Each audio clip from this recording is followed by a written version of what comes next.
Today we want to talk about the importance of storing your stem cells. Why is this so important? And I keep talking about it because there's always technologies coming out, and we do believe that this is going to be a technology that is going to be available in the next 10 years, where you're going to be able to use these cells not only for what we're using it right now, which we have a lot of success using it for musculoskeletal conditions like arthritis, muscle tears, ligament tears, and pain in general.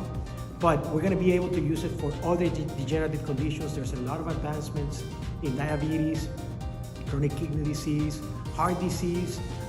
Recently, there's a study that was published where they were able to reverse blindness in primates, and this is technology that is going to be available again in the next 10 years for humans, hopefully. There's also been some patients that have been cured from using stem cells, patients that had HIV. We also have a lot of advancements in diabetes, patients that were given stem cells, their own stem cells, and they were able to be insulin-free for months to years.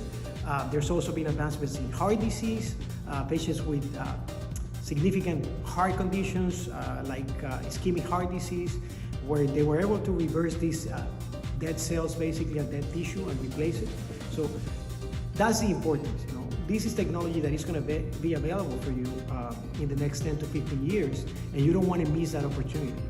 As we age, the quality and the quantity of these stem cells that we have in our body decreases.